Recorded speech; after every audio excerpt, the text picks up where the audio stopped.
प्यारे बच्चों, कैसे हैं? यूसीआई कराला लाइव में आपका स्वागत है। फिर देखो हम लोग नई क्लास के साथ आज हाजिर हैं। तो आज देखो बेटा, हम लोग क्या करने वाले हैं, इसमें लीवर पढ़ेंगे। चूंकि उस दिन हम लोगों ने डाइजेस्टिव सिस्टम में पैंक्रियाज के बारे में पढ़ा कि पैंक्रियाज क्या काम करता है। तो पैंक्रियाज जो है बेटा, एक ऐसा हार्मोन्स निकालता है जो हमारे बॉडी में ब्लड और शुगर को बैलेंस करता है। तो ब्लड और शुगर को बैलेंस करने वाले हार्मोन्स का क्या नाम है, आप जरा बताइए एक बार। तो ब्लड शुगर या ब्लड शुगर को बैलेंस करने वाला हार्मोन्स कौन सा है? तो उसका नाम है बेटा इंसुलिन। क्या नाम है? इंसुलिन क्या है? एक तरीके का हार्मोन है। कहाँ से निकलता है? पैंक्रियाज से निकलता है। ठीक है, तो इसको बात याद रखना है। जब ब्लड शुगर का लेवल क्या होता है, बढ़ जाता है, तो उसको बैलेंस करने के लिए किसकी जरूरत पड़ती है? इंसुलिन। जिसका पैंक्रियाज ठीक से काम नहीं करता है, उसको जो है बाहर से इंसुलिन लेना पड़ता है। बस इसको आप याद रखना। ठीक, आज का हमारा दूसरा ये ग्लैंड है जिसको बोलते हैं हम लीवर। तो आप देखें, शरीर की सबसे बड़ी ग्लैंड या शरीर की सबसे बड़ी ग्रंथि कौन सी है? तो वो क्या है बेटा? लीवर है। क्या है? लीवर। लीवर का दूसरा नाम है जिसको बोलते हैं यकृत। तो उसको आप यकृत भी कहते हैं। इसको साइंस में पढ़ने के लिए जिस साइंस का सहारा लिया जाता है उसको बोलते हैं हिपैटोलॉजी। तो hepatology is the liver science. विज्ञान में, साइंस में जिस ब्रांच में लीवर की पढ़ाई की जाती है उसको क्या बोलते हैं? हिपैटोलॉजी। हिंदी में क्या बोलते हैं? यकृत। और अंग्रेजी में क्या बोलते हैं इसको? लीवर। तो शरीर की सबसे बड़ी ग्लैंड कौन सी है बेटा? लीवर। तो आप लीवर को देख रहे हैं, लीवर किस तरीके की संरचना है। तो लीवर एक जो है तो लोब वाली संरचना है। आप यहां से देखिए इसको, ऐसे, ये देखो, मतलब आप इधर देखेंगे, इधर पतला है, इधर पतला है, और बीच में क्या है? मोटा है। तो इसके दो लोब होते हैं, एक बायां वाला और एक दाहिना वाला। तो बायां वाला ये है आपका लेफ्ट है, हिपैटिक डक्ट है।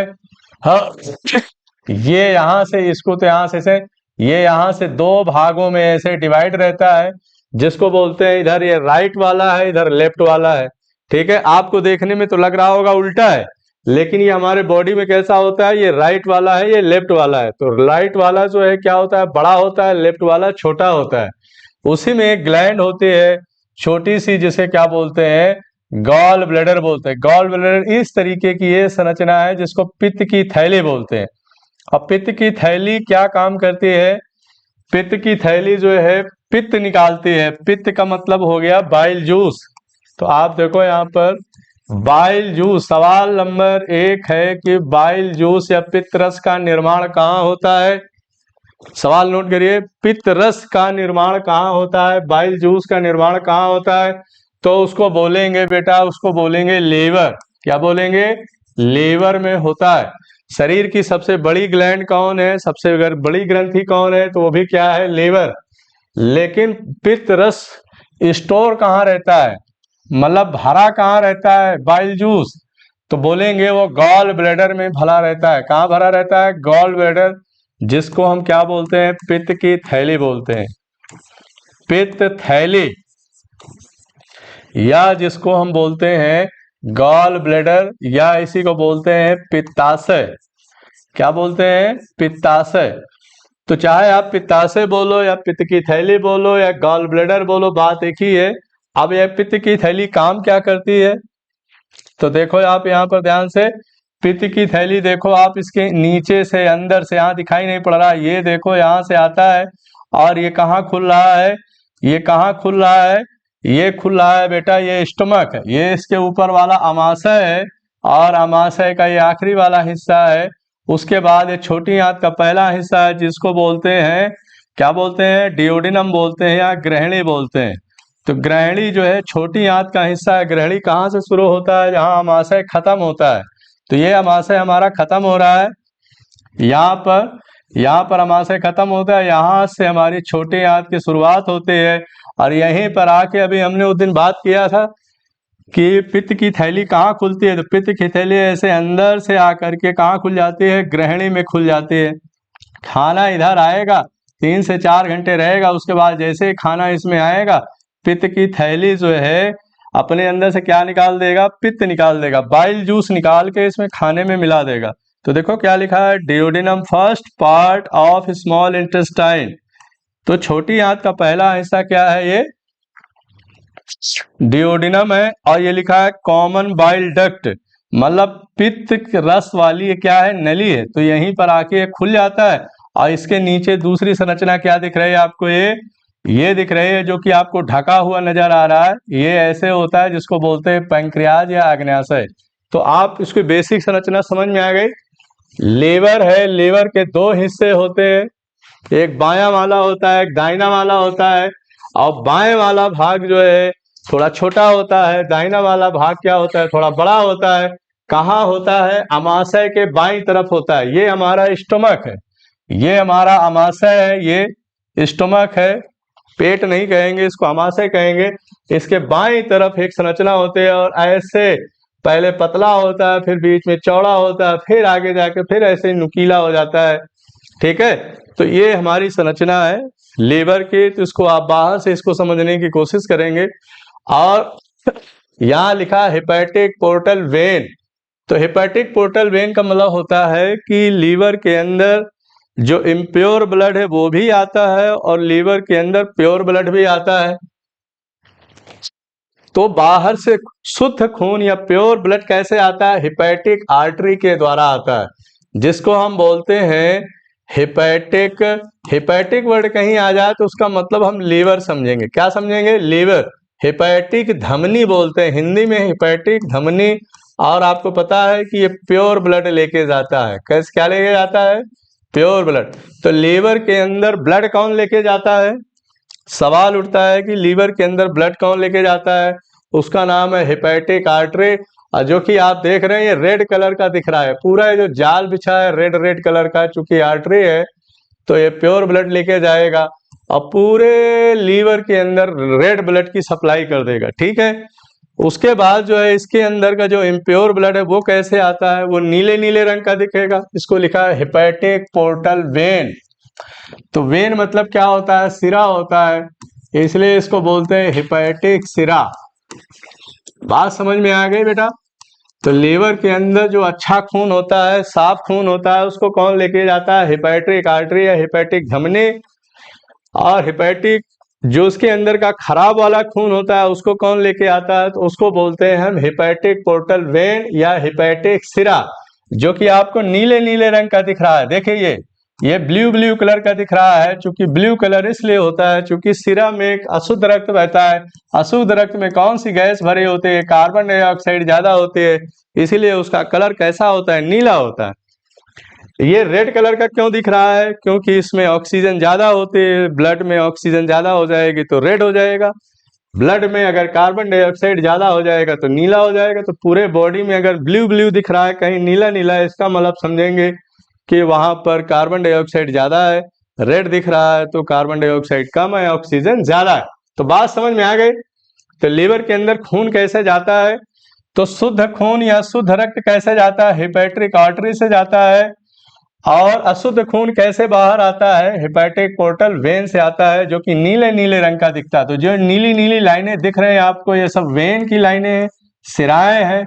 और जो रेड रेड कलर का दिख रहा है वो क्या है, हेपेटिक। देखो बेटा, हम पढ़ते हैं कि लीवर के कार्य क्या हैं। तो लीवर के काम जो है आपको पता होगा, सबसे ज्यादा काम पूरे बॉडी में अगर किसी का है तो वो क्या है, लीवर का है। 500 से ज्यादा काम होते हैं, कितने, more than 500 vital functions of liver.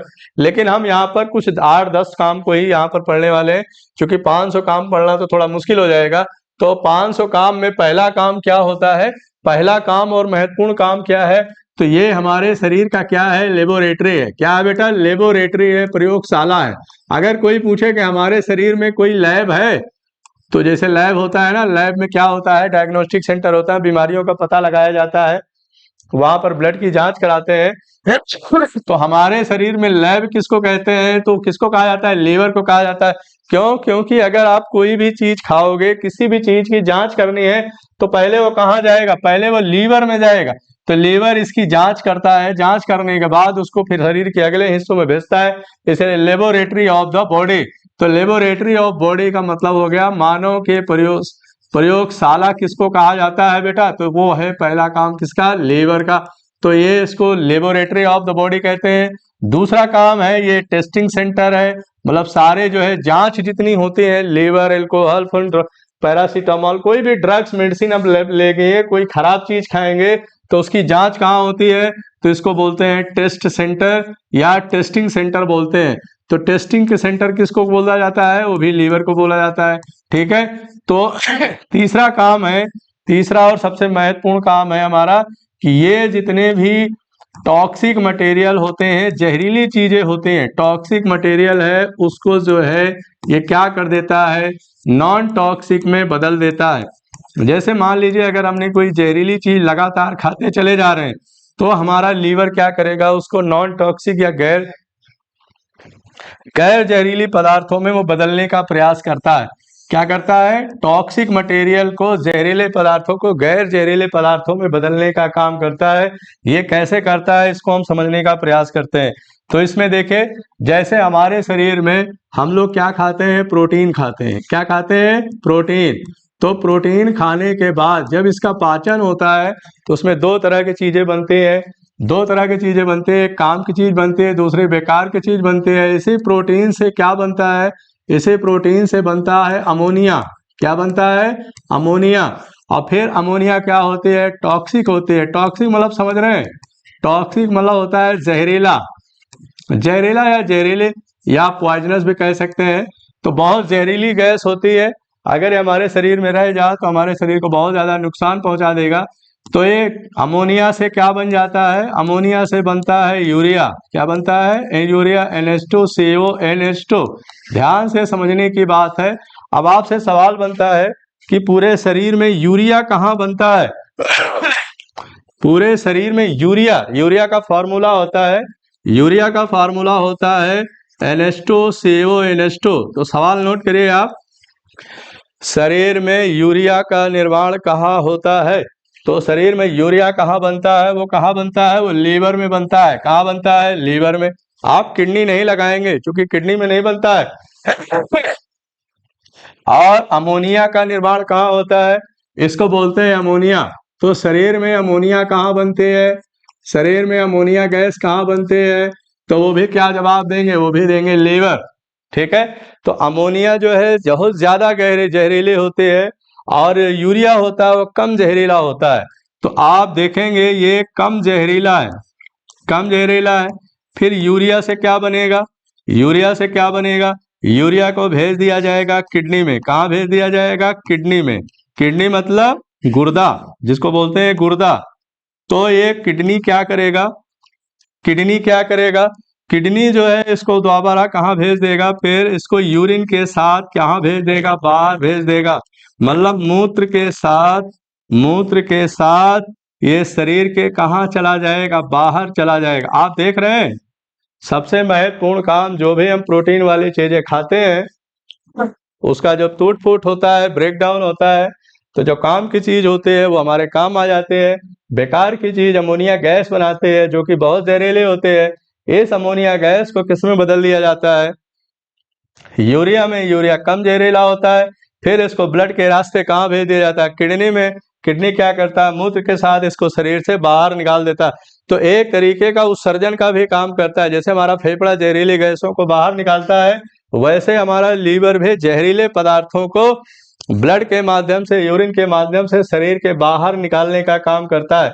ठीक है, तो ये महत्वपूर्ण काम समझ में आया, जहरीले पदार्थों को गैर जहरीले पदार्थों में बदल करके उसको शरीर से बाहर निकालता है। ठीक, तो अगली बात याद करते हैं, अगला काम क्या है। अगला काम हमारा ये है कि अगर हम पैरासीटामोल खाते हैं, क्या खाते हैं, पैरासीटामोल। पैरासीटामोल क्या है बताइए जरा आप लोग। पैरासीटामोल एक दवाई होती है, इसको कहाँ इस्तेमाल करें, इसको साइंस में बोलते हैं एंटीपायरेटिक। क्या बोलते हैं, एंटीपायरेटिक। तो एंटीपायरेटिक का मतलब होता है ऐसी दवाई जो बुखार में इस्तेमाल होता है, फीवर में इस्तेमाल होता है, उसको बोलते हैं एंटीपायरेटिक या बुखार की दवा। तो पैरासीटामोल का सबसे ज्यादा एब्जॉर्प्शन या सबसे ज्यादा घातक नुकसान शरीर के किस हिस्से पर पड़ता है, तो जवाब दीजिए आप। सवाल आपको समझ में आए, पैरासीटामोल या किसी दवाई का सबसे ज्यादा खतरनाक असर सबसे पहले किस अंग पर पड़ता है, तो वो क्या है हमारा, वो भी लीवर है। तो इस बात को ध्यान रखें, पैरासीटामोल का ज्यादा सेवन करेंगे तो शरीर का सबसे पहला कौन अंग खराब होगा? लीवर, क्योंकि सबसे ज्यादा एब्जॉर्प्शन, सबसे ज्यादा अवशोषण कहाँ पर होता है? वो लीवर में होता है, तो इसलिए सबसे घातक असर यहाँ पर महसूस होता है। ठीक, तो अगली बात है हमारे शरीर में जो वसा में घुलनशील विटामिन है, आप नाम बताएं जरा इनका कमेंट में कि वसा में घुलनशील विटामिन कौन कौन होते हैं। वसा मतलब होता है फैट। ये सवाल एकदम सीधा सीधा आता है कि वसा में घुलनशील विटामिन कौन कौन होते हैं। वसा में घुलनशील मतलब फैट सॉल्युबल विटामिन, तो उसको आप सीधा सीधा याद करो, कीड़ा। क्या याद करोगे? कीड़ा। बाकी इसका टॉपिक हम जो है विटामिन वाले चैप्टर में करेंगे। कीड़ा, तो कीड़ा बोलने का मतलब क्या हो गया? कीड़ा। के का मतलब हो गया विटामिन के, ई का मतलब हो गया विटामिन ई, डी का मतलब हो गया विटामिन डी, ए का मतलब हो गया विटामिन ए। चार ऐसी विटामिन है जो वसा में घुलनशील होते हैं। इसका भंडारण शरीर में कहाँ होता है? अगर हम ज्यादा खा लेंगे तो शरीर के किस हिस्से में जाके ये स्टोर हो जाएगा? तो उसका भी जवाब क्या होगा? उसका भी जवाब होगा लीवर। तो लीवर में वसा में घुलनशील विटामिन का भंडारण होता है। तो इसका अगला काम हो गया। आप 1 2 3 4 ऐसे नोट करते जाएंगे। ये हमारा चौथा काम है और ये हमारा क्या है? पांचवा काम है। इस तरीके से हमें 10 से 12 काम इसके फंक्शन याद कर लेंगे तो हमारे जो एग्जाम में सवाल आते हैं वो सारे के सारे इसमें हो जाएंगे। ठीक है, अगला काम है रिजर्व फूड कहाँ होता है? रिजर्व फूड मतलब संचित भोजन। आप रिजर्व फूड समझ रहे होंगे, जैसे देखते हैं स्कूटर में, गाड़ी में, अब तो रिजर्व वाला सिस्टम होता है उसमें कि अगर 1 से 1.5 लीटर पेट्रोल जो है रिजर्व में रहता है, तो अगर उसको कुछ दूर तक, आप पेट्रोल खत्म हो जाने के कुछ दूर तक हम बिना पेट्रोल के जा सकते हैं। तो अगर हम खाना खाना बंद कर दें, 1 या 2 दिन, तो आप क्या मर जाएंगे कि जिंदा रहेंगे? तो बोलेंगे नहीं, हम जिंदा रहेंगे। क्यों? क्योंकि हमारे शरीर में रिजर्व फूड होता है जिसको बोलते हैं संचित भोजन। क्या बोलते हैं? संचित भोजन। तो संचित भोजन हमारे शरीर में कहाँ होता है? कहाँ इसका भंडारण होता है? कहाँ इसका स्टोरेज होता है? कहाँ इसका भंडारण होता है? तो वो भी क्या जवाब होगा? वो भी होगा लीवर। किस रूप में रहता है? तो उसको बोलते हैं ग्लाइकोजन। ग्लाइकोजन के फॉर्म में रिजर्व फूड स्टोर रहता है। तो इस बात को आप नोट रखेंगे, ग्लाइकोजन किस रूप में रहता है? 1 से 2 दिन तक बिना कुछ खाए पिए आप बड़े आराम से रह सकते हैं, क्योंकि आपको एनर्जी किससे मिलने वाली है? ग्लाइकोजन से। ग्लाइकोजन का भंडारण कहाँ होता है? लीवर में। तो ये इसका अगला काम हुआ। ठीक है, तो अब आप अगली बात बताएंगे इसका अगला काम है 7 नंबर के लीवर जो है और क्या काम करता है। तो आप देखते हैं आरबीसी का निर्माण कहाँ होता है? आरबीसी मतलब लाल रुधिर कणिका, आरबीसी, या इसको बोलते हैं red blood cell, red blood corpuscles. आप कॉर्पसेल्स बोल सकते हैं, कॉर्पसेल्स बोलिए या रेड ब्लड सेल्स बोलिए। लाल रुधिर कणिका, तो लाल रुधिर कणिका का निर्माण कहाँ होता है? तो आपका जवाब होगा कि बोन मैरो में होता है। अस्थि मज्जा में होता है। अब देखो अस्थि मज्जा क्या चीज है? अस्थि मज्जा क्या चीज है? तो ये जो हमारी हड्डियां होती हैं, ये जो हड्डियां हैं, हड्डियों के बीच में कुछ खाली जगह होती है। क्या होते हैं? ये हमारे जोड़ होते हैं, ज्वाइंट होते हैं, और इसके बीच में एक फ्लूइड भरा होता है, जेली जैसा मटेरियल होता है। इसी जेली जैसे मटेरियल को क्या बोलते हैं? बोन मैरो बोलते हैं। क्या बोलते हैं? बोन मैरो या अस्थि मज्जा। तो जितनी बड़ी हड्डियां, चाहे हमारा हाथ का हड्डी हो या टांग की हड्डी हो या पसली की हड्डी हो या खोपड़ी की हड्डी हो, जितनी भी बड़ी बड़ी हड्डियां हैं, उन सारे हड्डियों के बीच में खाली जगह होती है। उसी खाली जगहों में एक फ्लूइड या जेली जैसा मटेरियल होता है। इसी जेली जैसे मटेरियल को बोन मैरो या अस्थि मज्जा कहते हैं। इसी में सारा का सारा ब्लड का निर्माण कार्य होता है। तो ब्लड का निर्माण कार्य कहाँ होता है?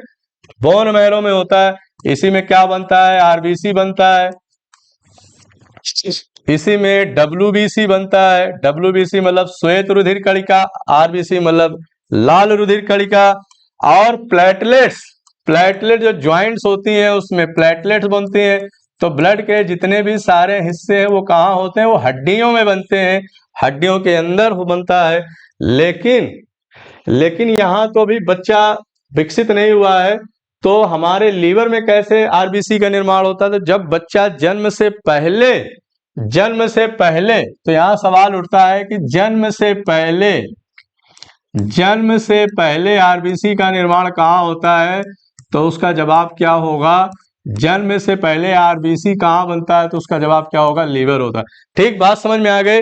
तो जन्म से पहले कहाँ होता है, लीवर में होता है। जन्म के बाद कहाँ होता है, अस्थि मज्जा में होता है, जो कि हमारी बड़ी बड़ी हड्डियां होती हैं शरीर के, उसमें बनता है। ठीक है, तो ये हो गया हमारा अगला काम। उसके बाद हम देखते हैं यहाँ पर इसमें और भी सारी चीजें बनती हैं। अब आप देखते हैं एक केमिकल होता है, उसका नाम है हिपैरिन। क्या नाम है, हिपैरिन। हिपैरिन नाम याद रखो, बहुत महत्वपूर्ण लाइन है ये, हिपैरिन। तो हिपैरिन एक ऐसा केमिकल है जो कहाँ बनता है, वो भी लीवर में बनता है। इसका कार्य क्या है, इसका कार्य है, इसका फंक्शन है कि शरीर के भीतर ब्लड को जमने से रोकना। अगर शरीर के भीतर मान लो हमारा खून बह रहा है, और अगर हिपैरिन बनना बंद हो गया तो ये शरीर के अंदर क्या होगा, ब्लड का थक्का बन जाएगा, और थक्का बनने के बाद क्या होगा, क्लॉटिंग हो जाएगा और आदमी मर जाएगा। तो लीवर हमारा लगातार कौन सा केमिकल बनाता रहता है, हिपैरिन नाम का केमिकल बनाता है, जो शरीर के भीतर रक्त को जमने से रोकता है। तो शरीर के बाहर अगर कट लग गया तो उसके लिए अलग होता है, लेकिन शरीर के भीतर ब्लड को जमने से कौन रोकता है, तो उसका नाम क्या है, हिपैरिन है। तो आपको सवाल में डिफरेंस समझ में आया कि नहीं आया। हिपैरिन का कार्य क्या है, तो इसको बोलते हैं शरीर के भीतर रक्त को जमने से रोकना। शरीर के भीतर रक्त को जमने से रोकना। शरीर के बाहर अगर निकलेगा तो उसके लिए अलग है, जमने से रोकना, लेकिन शरीर के जमने से रोकना। ठीक है, तो ये काम होता है हिपैरिन का। जिन लोगों में हिपैरिन बनना बंद हो जाता है उन लोगों को बाहर से हिपैरिन का इंजेक्शन दिया जाता, नहीं तो ब्लड के जमने की संभावना बढ़ जाती है और आदमी के शरीर को ज्यादा खतरा हो सकता है। ठीक है, ये हो गया हिपैरिन। नेक्स्ट अगला फंक्शन है हमारा कि जो प्रोथ्रोम्बिन, थ्रोम्बिन और एल्बुमिन, ये तीन ऐसे प्रोटीन होते हैं जो हमारे रक्त में बनते हैं। तो प्रोथ्रोम्बिन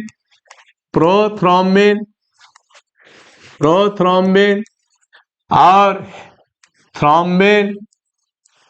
थ्रोम्बिन और फाइब्रिनोजेन, ये नाम थोड़ा आपको थोड़ा समझने में दिक्कत होगा, लेकिन आप इसको फाइब्रिनोजेन,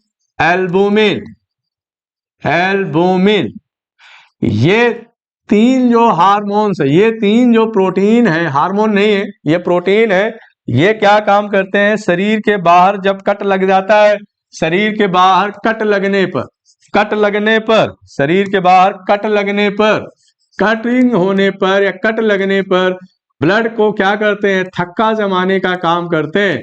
तो थक्का जमाने का या थक्का बनाने का काम किसका है, शरीर के बाहर कट लगने पर, तो वो है प्रोथ्रोम्बिन, थ्रोम्बिन और फाइब्रिनोजेन। ये तीनों कहाँ बनते हैं, ये भी लीवर में बनते हैं। एल्बुमिन, तो एल्बुमिन का काम अलग होता है, एल्बुमिन का काम अलग है। ये भी एक तरीके की क्या है, ये भी एक तरीके की प्रोटीन होती है, ये भी एक तरीके की प्रोटीन है जो शरीर कहाँ बनती है, वो भी लीवर में बनता है। तो इतने सारे काम आपने देखा। तो ठीक है, अगला फंक्शन है हमारा, अगला बहुत महत्वपूर्ण काम है जिसका काम है ये है बाइल जूस या पित्त रस का निर्माण। तो आप सवाल बताइए, पित्त रस का निर्माण किसके द्वारा होता है, तो पित्त रस का निर्माण लीवर के द्वारा होता है। किसके द्वारा होता है, लीवर। लेकिन पित्त रस का भंडारण कहाँ होता है, तो पित्त रस का भंडारण होता है गॉल ब्लैडर में, जो कि आप देख रहे हैं एक तरीके की थैली जैसी संरचना होती है। तो पित्त रस के बारे में थोड़ा बात करते हैं कि पित्त रस है क्या, कैसे बनता है। तो इसको एक बार देखो, हेडिंग डालो आप, बाइल जूस। Bile juice. तो बाइल जूस को हम क्या बोलते हैं? पित्त रस बोलते हैं। क्या बोलते हैं? पित्त रस। और ये प्रोड्यूस कहाँ होता है? ये उत्पादन इसका कहाँ होता है? तो प्रोड्यूस या प्रोडक्शन कहाँ होता है? ये होता है लीवर में। कहाँ होता है? लीवर में होता है। इसका स्टोरेज या भंडारण कहाँ होता है? ध्यान से, पित्त रस प्रोड्यूस कहाँ से होता है? लीवर में। लीवर में पैदा होता है। भंडारण कहाँ होता है? वो होता है गॉल ब्लेडर में। गॉल ब्लेडर मतलब पित्त की थैली। तो आप इसको पित्त की थैली भी बोल सकते हैं या पित्ताशय भी बोल सकते हैं। ठीक। अब ये कलर में कैसा होता है? इसका कलर कैसा होता है? देखने में कैसा होता है? इसका रंग कैसा होता है? तो इसका रंग जो है हरा पीला होता है। कैसा होता है? हरा पीला। हरा, न पूरा हरा होता है न पूरा पीला होता है, तो इसलिए इसको हरा पीला बोलते हैं। क्या बोलते हैं?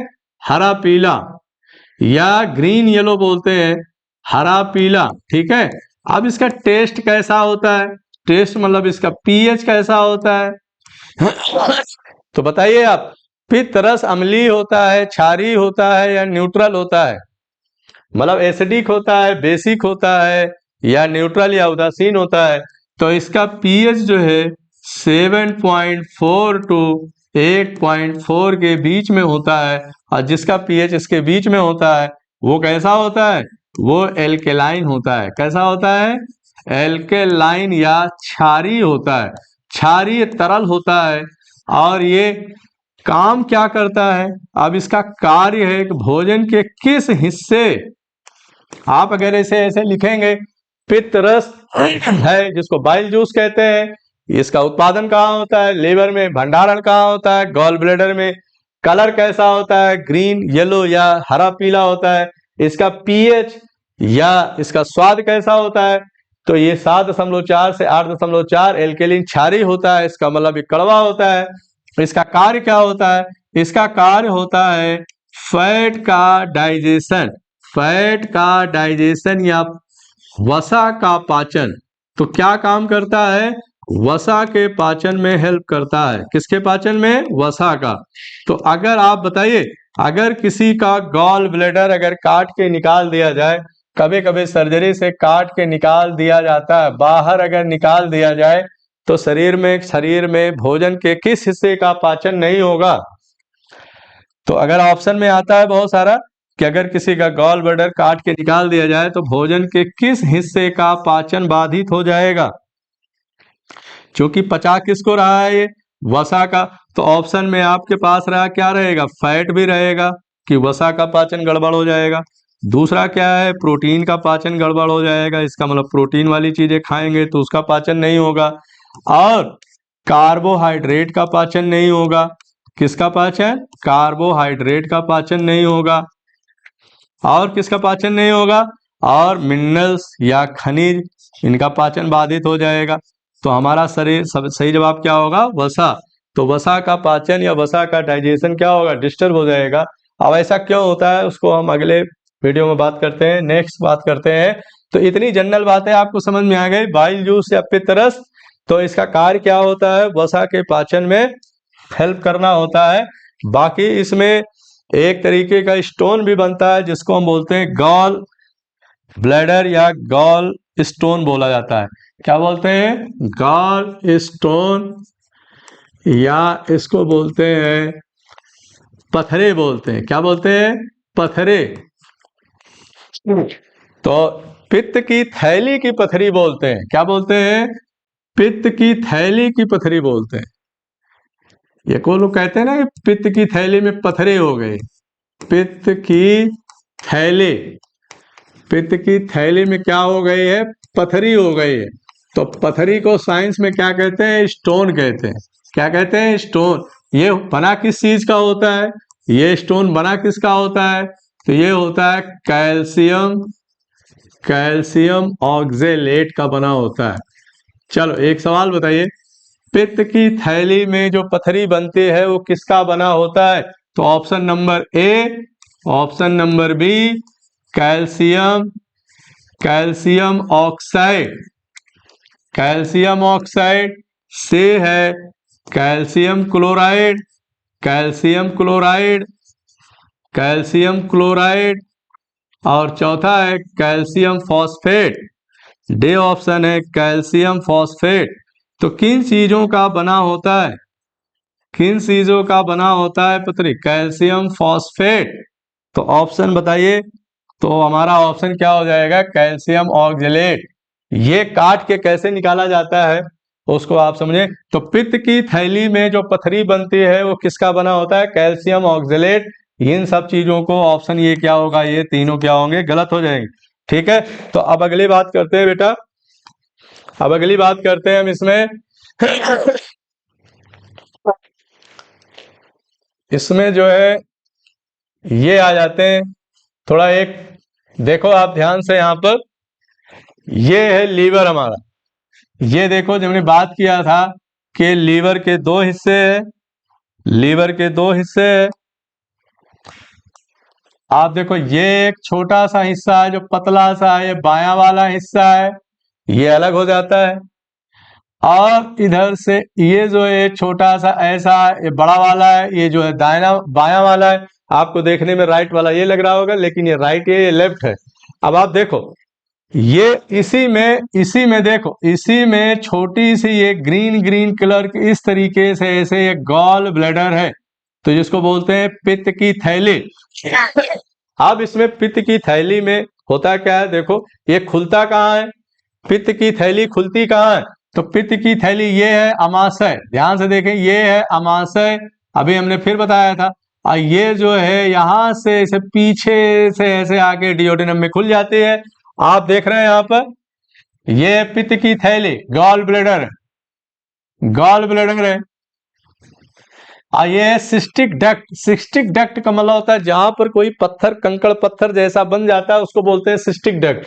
तो गॉल ब्लैडर है हमारा यहाँ पर। यहाँ ये देखो पथरी बनी हुई है, छोटे छोटे देखो कंकड़ पत्थर की तरह आपको ये दिख रहा है। ये जो है अगर इसका कोई हिस्सा अगर यहाँ से यहाँ आ गया तो आने के बाद क्या होगा? ये जो पित्त की थैली है रास्ता है, यहाँ पर आएगा, फिर प्रेशर पड़ेगा, फिर यहाँ पर आ जाएगा। और इसी के रास्ते क्या आता है? इसी के रास्ते पित्त रस आता है। पित्त रस यहाँ भरा हुआ है। इसी पित्त रस में क्या भरा हुआ है? इसी में पथरी बन गई। इसी में पित्त रस भी भरा है, इसी में पथरी बन गई। और पथरी में क्या है? छोटे छोटे पत्थर हैं, छोटे छोटे कंकड़ पत्थर हैं। ये कंकड़ पत्थर धीरे धीरे धीरे धीरे इधर से होता हुआ देखो यहाँ आएगा, रास्ता रोक दिया। अब पित्त रस आना चाहिए कायदे से इधर, इधर से क्या आना चाहिए? इधर से पित्त रस आना चाहिए, लेकिन यहाँ रास्ते में रुकावट आ गई तो पित्त रस का आना क्या हो जाएगा? बंद हो जाएगा। अब फिर धीरे धीरे आके क्या होगा? यहाँ पर एक कंकड़ रुक गया, फिर दूसरा रुक गया, तीसरा रुक गया, चौथा रुक गया। तो अब देखो इधर से ये पैंक्रियाज है हमारा, आपको बताया ना ये स्टमक। पैंक्रियाज तो अपना रास्ता देखो इधर ला रहा है, लेकिन अगर यहाँ आके फंस गया पैंक्रियाज तो अपना पैंक्रियाटिक जूस डाल देगा छोटी आंत में, लेकिन बाइल जूस नहीं डाल पाएगा। ये रास्ता क्या हो जाएगा? बाधित हो जाएगा। जब बाधित हो जाएगा तो यहाँ पर प्रेशर पड़ेगा, दबाव पड़ेगा। और जब दबाव पड़ेगा तो यहीं दर्द होगा। दर्द होगा तो फिर आप डॉक्टर के पास जाएंगे तो उसका क्या होगा? अल्ट्रासाउंड होगा, देखेंगे, बोलेंगे आपके तो यहाँ पर थैली में क्या है? बहुत सारे कंकड़ पत्थर आ गए, जिसे क्या बोलते हैं? गॉल ब्लैडर स्टोन बोलते हैं या पथरी बोलते हैं। ठीक है, अब इसको क्या करेंगे? इसको ऑपरेशन के द्वारा क्या करेंगे? निकाल देंगे, काट के निकाल देंगे, बाहर कर देंगे, तो फिर ठीक हो जाएगा। कभी कभी क्या होता है यहीं से पूरा का पूरा ये पथरी, ये पूरा पित्त की थैली ही काट के निकाल देंगे। तो जब निकाल देंगे तो वो आदमी क्या होगा? यहीं पर फिर ऐसा हो जाएगा। तो जब पित्त की थैली का भंडारण ही नहीं होगा, पित्त थैली ही नहीं आएगी, तो जो फैट को पचा रहा था, वसा पच रहा था, ये वसा का पाचन क्या हो जाएगा? डिस्टर्ब हो जाएगा। इसीलिए कहते हैं पित्त की थैली हटा देने से भोजन के किस हिस्से का पाचन नहीं होता है? तो वो फैट का होता है। ये हमने कई बार इसे पढ़ लिया। और ये छोटी आंत का पहला हिस्सा है डिओडेनम, यहीं पर सब जाएगा और यहीं पर सब क्या होगा? ये पचता हुआ आगे बढ़ जाएगा। ठीक है, ये बात आपको समझ में आ गई। तो इसके नेक्स्ट करते हैं, इसमें देखते हैं ये हमें नुकसान कैसे पहुंचाता है। अब आप देखो यहाँ पर ये है हमारा पूरा पित्त की थैली। ठीक है, पित्त की थैली है। अब इसको देखें ध्यान से यहाँ पर, ये है पूरा ऐसे, और इसमें से एक टुकड़ा जो है उठ करके बाहर आ गया, ये पूरा ऐसे, और आके यहाँ रास्ते को क्या कर देगा, ब्लॉक कर देगा। अब अगर छोटा होगा तो थोड़ा और आ जाएगा, यहाँ पर रास्ते बन गया। ये gallstone blocking the common bile duct, मतलब एक जो गॉल स्टोन है, ये पथरी है जो कॉमन बाइल डक्ट है, जिसकी जिसकी वजह से पित्त रस आना चाहिए। पित्त रस आके कहाँ खुल जाता है, डियोडेनम। और डियोडेनम क्या है, छोटी आंत का पहला हिस्सा है, यहीं पर पित्त रस को आना चाहिए, बाइल जूस को आना चाहिए। लेकिन यहाँ रास्ते पे कौन बैठ गया आके, ये जो पथरी बनी थी आके बैठ गया। तो जब यहाँ बैठ जाएगा तो पित्त रस आना क्या हो जाएगा, बंद हो जाएगा, पित्त रस आएगा ही नहीं। फिर धीरे धीरे धीरे धीरे बहुत सारे पित्त की थैली ऐसे आके क्या हो गया, यहाँ पर इकट्ठा हो जाएगा, ऐसे इकट्ठा हो जाएगा। फिर ऐसे ये पूरी की पूरी पथरी क्या है, ये पूरी की पूरी नली किससे भर जाएगी, इसी पथरी से भर जाएगी। और फिर से सर्जरी के द्वारा इसको हटा दिया जाएगा। तो इस तरीके से हमारे शरीर में यह बाधा डालते हैं और फिर बाद में हम इसको सर्जरी से, जिसको हम क्या बोलते हैं, पित्त की थैली को काट के निकालने को क्या कहते हैं, क्या कहते हैं इसको, पित्त, तो इसको बोलते हैं लिथोट्रिप्सी। क्या बोलते हैं, लिथोट्रिप्सी। लिथोट्रिप्सी। लिथो मतलब होता है चट्टान, क्या होता है, चट्टान होता है। तो ये जो चट्टान जैसी संरचना बन जाती है, जो कंकड़ पत्थर बन जाते हैं, स्टोनी तो होता है, इसीलिए इसको लिथो बोलते हैं, लिथोट्रिप्सी। क्या बोलते हैं, तो पित्त की थैली को ऑपरेशन द्वारा, सर्जरी द्वारा काट के बाहर निकालने की प्रक्रिया को क्या कहते हैं, तो लिथोट्रिप्सी कहते हैं। ठीक है, इस तरीके से यह काम करता है। अब इसमें एक और महत्वपूर्ण दिक्कत आती है, जिसको बोलते हैं जॉन्डिस या पीलिया। तो आप इस चीज को समझो, जॉन्डिस क्या चीज होती है, जॉन्डिस। तो जॉन्डिस को कई नाम देते हैं हम। जॉन्डिस को हिंदी में क्या बोलते हैं, पीलिया बोलते हैं। क्या बोलते हैं, पीलिया। इसी को हेपेटाइटिस बोलते हैं। क्या बोलते हैं, हेपेटाइटिस। हेपेटाइटिस। तो आप हेपेटाइटिस बोलिए, पीलिया बोलिए, या जॉन्डिस बोलिए, या एक और नाम है इसका जिसको बोलते हैं पांडु रोग। क्या बोलते हैं, पांडु रोग। पांडु रोग इसलिए बोलते हैं क्योंकि आपने महाभारत में नाम सुना होगा, जो पांडव थे उनमें से इनको पीलिया हो गया था, जिसलिए इसको पांडु रोग भी कहते हैं। तो उसके कई सारे नाम है। तो लीवर में जो बाइल जूस है हमारा, तो बाइल जूस में दो तरीके के पिगमेंट होते हैं, वर्णक होते हैं, केमिकल होते हैं। ये केमिकल के नाम है बिलीरुबिन और बिलीवर्डिन। क्या नाम है इनके, बिलीरुबिन और बिलीवर्डिन। तो बिलीरुबिन और बिलीवर्डिन, अगर इनकी मात्रा, बिलीरुबिन बिलीवर्डिन, तो बिलीवर्डिन, ठीक है, अगर इनकी मात्रा हमारे ब्लड में ज्यादा जाने लगती है तो लीवर में क्या होता है, लीवर में प्रॉब्लम आती है।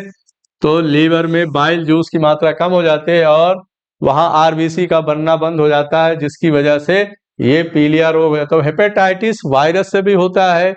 तो अगर कोई पूछता है हेपेटाइटिस किससे होता है, तो प्रदूषित खाना और प्रदूषित जल पीने से होता है। अब उस प्रदूषित खाना और जल में क्या होते हैं, कुछ वायरस होते हैं, वो जाकर के हमारे लीवर को प्रभावित करते हैं, जिसकी वजह से बीमारी हो जाती है लीवर। ठीक, देखो बेटा, आप इसमें ये तो हमें बिल्कुल समझ में आ गया होगा कि ये गॉल ब्लैडर में स्टोन क्या होता है, स्टोन किस तरीके से नुकसान पहुंचाता है और इसको काट के कैसे निकाला जाता है। जो बाइल जूस है हमारे भोजन के किस हिस्से को पचाता है, किस कलर का होता है, ये चीज हमने यहाँ पर देख लिया। अब इसमें देखते हैं आप एक बार कि लीवर हमारा जो है किस तरीके से डैमेज होता है। तो जिस आदमी का लीवर खराब होगा उसका लीवर कुछ इस तरीके का दिखेगा। ये लिखा है सिरोटिक लीवर। क्या लिखा है, सिरोटिक लीवर। सिरोटिक लीवर का मतलब होता है जो लोग अल्कोहल पीते हैं, इसकी बीमारी को ही बोलते हैं सिरोसिस। क्या बोलते हैं? सिरोसिस बोलते हैं। सिरोसिस का मतलब समझ रहे हैं क्या होता है? सिरोसिस का मतलब होता है जैसे कोई ब्रेड है, अगर ब्रेड को क्या करें, अगर किसी उसमें अल्कोहल में, पानी में अगर डुबो दीजिए तो उसमें जो चमक होती है, उसके ऊपर की जो लेयर होती है वो क्या होती है? गायब हो जाती है। अब आप देखो इस वाले लीवर को, देखो कितना हेल्दी लीवर है, कितना बढ़िया एकदम चमकदार और शाइनिंग है। ये तो है हमारा गॉल ब्लैडर है जो नीचे की तरफ होता है, और ये क्या है? बाइल डक्ट है जो कि छोटा सा है, और यहीं से ये जो है दो हिस्सों में ऐसे क्या होता है? ये ऐसे बटा होता है, ऐसे देख रहे हैं? तो ये है लेफ्ट वाला, ये है राइट वाला। तो राइट वाला क्या होता है? बड़ा होता है, लेफ्ट वाला छोटा होता है। अब देखो जो लोग अल्कोहल का ज्यादा इस्तेमाल करते हैं उनका एरिया ये धीरे धीरे क्या होता है? ये डैमेज होने लगता है, ठीक है? ये एरिया डैमेज होने लगेगा, लेकिन फिर जब ये एरिया डैमेज होने लगेगा पूरा का पूरा, तो फिर ये एरिया क्या होगा? ये साफ हो जाएगा। तो आपसे पूछा जाए कि शरीर में सबसे ज्यादा टूट फूट किस कोशिका में होती है? शरीर में सबसे ज्यादा टूट फूट किस कोशिका में होती है? तो एक सवाल है, क्वेश्चन है कि शरीर में किस किस कोशिका में टूट फूट सबसे ज्यादा होती है? बहुत इंपॉर्टेंट। टूट फूट का मतलब होता है कि किस सेल्स को नुकसान ज्यादा होता है। टूट फूट सबसे ज्यादा होती है, सबसे ज्यादा। तो सबसे ज्यादा होते हैं, तो इसमें ऑप्शन नोट करिए आप। तो पहला है मस्तिष्क, मस्तिष्क की कोशिका में, तो मस्तिष्क की कोशिका में। दूसरा है किडनी, किडनी बोले या इसको गुर्दा बोले, किडनी में। और तीसरा हमारा क्या है? तीसरा हमारा है लीवर, लीवर। और चौथा क्या है? चौथा हमारा है पैंक्रियाज, या इसको अग्न्याशय कहते हैं। क्या कहते हैं? अग्न्याशय। तो किस कोशिका में, किसमें सबसे ज्यादा टूट फूट होते हैं? तो हमारा जवाब क्या होगा? हमारा जवाब होगा, क्या होगा? तो सबसे ज्यादा टूट फूट किसमें होते हैं? लीवर में होते हैं। क्योंकि अभी हमने पहले शुरू में देखा था कि लीवर को पूरे शरीर का प्रयोगशाला कहते हैं। कोई भी चीज खाएंगे, कुछ भी होगा तो उसकी टेस्टिंग कहाँ होती है? लीवर में होते हैं।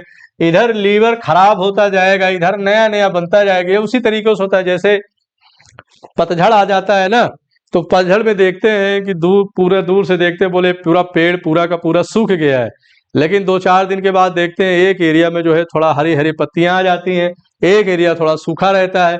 उसी तरीके से होता है। तो लीवर हमारा जो है एक दिन में नहीं खराब होता है। लीवर सबसे, एक तरीके से कह दीजिए, सबसे वफादार है। दिल तो देखिए ना, कभी हार्ट अटैक आता है तो मौका भी नहीं देता है ना सर? बिल्कुल मौका नहीं देता, 2 मिनट में खेल खत्म हो जाता है। लेकिन लीवर फिर भी कहता है कि भाई हमें परेशान मत करो, साल साल, 2-2, 4-4 साल तक आपको झेलता है। लेकिन फिर भी उसके बाद अगर आप उसकी देखभाल नहीं करते हैं तो फिर लीवर जब डैमेज होगा तो इस तरीके का हाल हो जाए। आप देख रहे हैं तो ब्रेड पकौड़ा लग रहा है ना? है ना? कैसा लग रहा है? बिल्कुल भाई। अब ब्रेड पकौड़ा है चिकना वाला नहीं, उसमें बीच में देखो बेसन के छोटे छोटे छोटे दाने दाने आ जाते हैं। तो ये जो है खुरदरा खुरदरा लग रहा है, इस तरीके का पता ही नहीं चलेगा कहाँ क्या हो गया है। तो ऐसा इसलिए होता है। लीवर सिरोसिस का मतलब होता है लीवर का झरझर झरझर हो जाना, एकदम जालीदार हो जाना। ये देखो एकदम चिकना है, सुडौल है, फर्स्ट क्लास है, ये इसमें जाली पड़ गई, बीच बीच में छेद हो गया। हाँ वही तो है। अगला सवाल ये है कि सबसे ज्यादा नई नई कोशिकाएं कहाँ बनती है, सबसे ज्यादा रिपेयरिंग कहाँ होती है?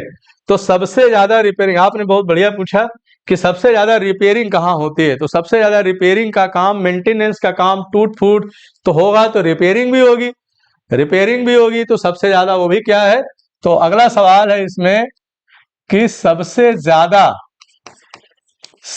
अधिक सबसे अधिक रिपेयरिंग, दिखाई पड़ रहा है ना ये? सबसे ज्यादा रिपेयरिंग, रिपेयरिंग जो है, रिपेयरिंग रिपेयरिंग किस कोशिका में होता है? किस कोशिका में होता है? किस कोशिका में होता है? तो ये तो बिल्कुल ऐसे सीधे सीधे सवाल है। किस कोशिका में होता है? रिपेयरिंग को हम दूसरी भाषा में रीजनरेशन भी कह सकते हैं। रीजेनरेशन, रीजनरेशन मतलब होता है पुनरुद्भवन। पुनरुद्भवन का मतलब होता है अगर एक सेल खत्म हो गए तो फिर दूसरी सेल दोबारा बन जाती है। देखते हैं ना, हरे पेड़ को काट दीजिए तो एक हफ्ते बाद उसमें नई नई कलियां, नई नई शाखाएं फिर से निकल आती हैं। तो इधर ये डैमेज होता रहेगा, इधर बनता रहेगा, इधर बनता रहेगा, इधर डैमेज होता रहेगा। उसी को रिपेयरिंग भी बोलते हैं या रीजनरेशन भी बोलते हैं। तो सबसे ज्यादा किस कोशिका में होता है? तो उसके भी यही ऑप्शन है, ABC। तो पहला ऑप्शन क्या है हमारा? लीवर है। तो लीवर की कोशिका में सबसे ज्यादा रिपेयरिंग होती है, सबसे ज्यादा रीजनरेशन होता है ये। और लीवर की सेल को हम बोलते क्या है? लीवर की सेल को बोलते हैं हिपैटोसाइट। तो अगर ऑप्शन में हिपैटोसाइट आ जाए, हिपैटोसाइट, हिपैटो वर्ड अगर लग गया तो उसका मतलब लीवर होता है, ठीक है। हिपैटो मतलब लग गया तो उसका मतलब लीवर है, और साइट लग गया तो उसका मतलब सेल है। तो लीवर की सेल को हिपैटोसाइट कहते हैं। तो पहला ऑप्शन हिपैटोसाइट इस तरीके से पूछ सकता है। दूसरा है मोनोसाइट। तो मोनोसाइट कहाँ होता है? वो तो WBC में होता है। और तीसरा है लिम्फोसाइट। तो लिम्फोसाइट तो बैक्टीरिया को मारने वाले, ये भी WBC में होते हैं, सब में साइट लगा हुआ है। और चौथा ऑप्शन है हमारा ल्यूकोसाइट। ल्यूकोसाइट मतलब जिसको हम क्या कहते हैं? WBC कहते हैं, ल्यूकोसाइट, श्वेत रुधिर कणिका। तो सबसे ज्यादा रिपेयरिंग किस कोशिका में होता है? तो हमारा जवाब क्या हो गया? हिपैटोसाइट। या सिंपल ऐसे ना बोले तो सिंपल हम क्या बोल सकते हैं? सीधा सीधा लीवर की सेल में सबसे ज्यादा होता है। अब सवाल होता है सिरोटिक लीवर क्या है? सिरोटिक लीवर मतलब फूल जाएगा। और फूल जाने कैसे होता है ये होता है अल्कोहल से। किससे होता है? अल्कोहल से। तो इसको हम बोलते हैं अल्कोहलिक, अल्कोहलिक सिंड्रोम भी बोलते हैं। अल्कोहलिक सिंड्रोम, सिंड्रोम अगर शब्द कहीं आता है तो उसका मतलब होता है एक से ज्यादा वहां पर कई सारे लक्षण आ जाते हैं, वहां सारे करेक्टर आ जाते हैं। तो करेक्टर मतलब होता है एक लक्षण, सिंड्रोम मतलब बहुत सारे लक्षणों का, इसलिए अल्कोहलिक सिंड्रोम या सिरोटिक लीवर बोलते हैं। और इसमें लीवर हमारा इस तरीके का हो जाता है। तो आप लीवर को हेल्दी रखना है तो शराब कम पिए या ज्यादा पिए, आप ध्यान देखिए, इसी तरीके से ये आपका लीवर हो जाता है। और रिपेयरिंग तो होती है, लेकिन एक समय के बाद रिपेयरिंग जो है बहुत मुश्किल हो जाता है, और इसमें से बहुत सारे क्या निकालने लगते हैं? बहुत सारे पॉइजनस एंजाइम निकलते हैं। और ये एंजाइम सीधा कहाँ जाते हैं? ब्लड में जाएंगे। और ब्लड में जाने के बाद ये एक तरीके का जहर बनाने लगते हैं, और जिससे फिर जिंदा रहना क्या हो जाता है? बहुत मुश्किल हो जाता है। फिर बहुत लोग क्या कहते हैं? हम लीवर ट्रांसप्लांट करा लेंगे। तो अगर लीवर ट्रांसप्लांट कराना है तो फिर आपको डॉक्टर से मिलना पड़ेगा, वो आपको बताएंगे, ठीक है। तो लीवर सिरोटिक, जनरल साइंस में इस तरीके के सवाल आते हैं कि लीवर सिरोसिस या लीवर से सिरोटिक या अल्कोहलिक सिंड्रोम, या इसे हमको बोलते हैं फैटी लीवर। क्या बोलते हैं? तो फैटी लीवर भी इसी को कहते हैं। तो आप इसको याद रखेंगे, ठीक है। तो इसको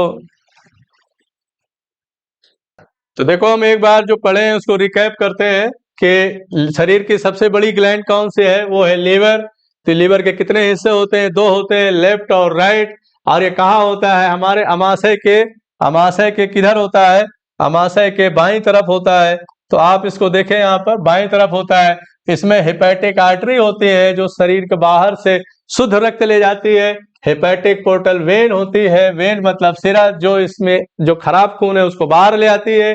फिर इसी में हमने ये देखा कि यहाँ देखो इस तरीके के छोटे से ऐसे एक स्प्लीन होती है जिसको हम ब्लड बैंक, तिलिहा, पिल्ली या ग्रेवयार्ड ऑफ आरबीसी कहते हैं। इसमें बहुत ज्यादा मात्रा में आरबीसी आती है और नष्ट हो जाती है, और फिर दोबारा नई नई बनती रहती है। उसके बाद यहाँ पर ये जो गॉल ब्लैडर है जिसको हम पित्त की थैली कहते हैं, कहाँ खुल रहा है? ये खुल रहा है डियोडिनम में। डियोडिनम क्या है? छोटी आंत का पहला हिस्सा है, क्या है, छोटी आंत का पहला हिस्सा है, और ये अपना बाइल जूस यहाँ डाल देता है जो फैट के डाइजेशन में मदद करता है। उसके बाद यहाँ पर पैंक्रियाज है, पैंक्रियाज तो हमें यहाँ से नहीं है, लेकिन ये पत्ती जैसी संरचना होता है, इस तरीके से ऐसा होता है, ठीक है। तो इस तरीके से ये हमारा लीवर है। अब इसके हम बात करते हैं काम की कि इसके काम क्या है, इसके फंक्शन क्या है। तो हमने फंक्शन बहुत सारा देख लिया है। अब एक बार आप यहाँ देखो अब यहाँ पर डिटेल में दिख जाएगा। ये है गॉल ब्लैडर। क्या है, गॉल ब्लैडर। तो गॉल ब्लैडर जो है यहाँ पर ये इस तरीके से ऐसा लंबा है ये। उसके बाद ये खुल जाता है, कॉमन बाइल डक्ट। ये हेपेटिक आर्टरी है जो लीवर के अंदर प्योर ब्लड ले जाता है। ये उसके अंदर का जो खराब वाला खून है उसको हेपेटिक पोर्टल वेन से क्या होता है, बाहर आ जाता है। तो खराब खून को बाहर लाना, अच्छे खून को या प्योर ब्लड को क्या करना, इसके अंदर ले जाना। यह है इंफीरियर वेना कैवा, शरीर की सबसे बड़ी सिरा।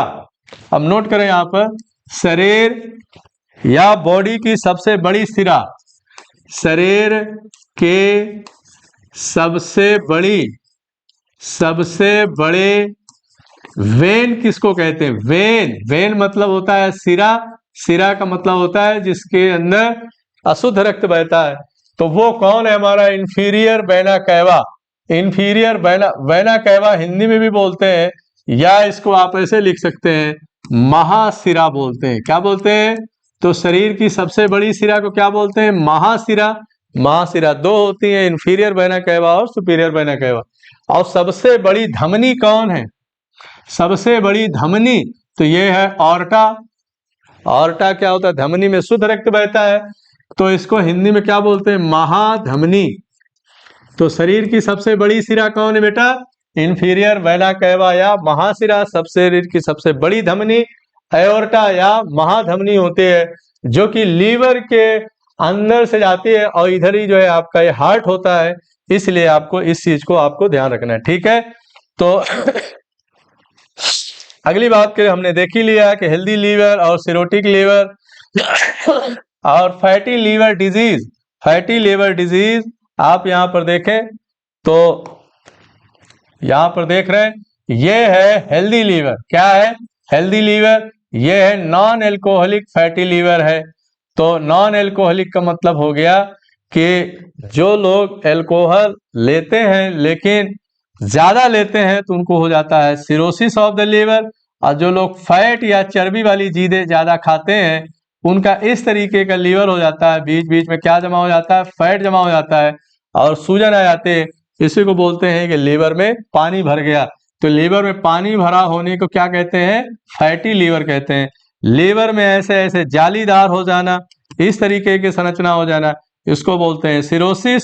और ये किससे होता है, ये एल्कोहल से होता है। किससे होता है, एल्कोहल से। इस तरीके की संरचना होगी तो यहाँ पर सूजन आएगी और उसका पेट क्या होगा, फूल जाएगा। तो ये इसकी क्या है, ये सिम्टम्स हैं। और इसके बाद हम यहाँ पर देखते हैं, फिर हमने देखा था गॉल ब्लैडर। गॉल ब्लैडर या पित्त की थैली में, ये जो पित्त की थैली गॉल स्टोन बन रहा है ये किस चीज का बना होता है, तो कैल्शियम ऑक्जेलेट का बना होता है।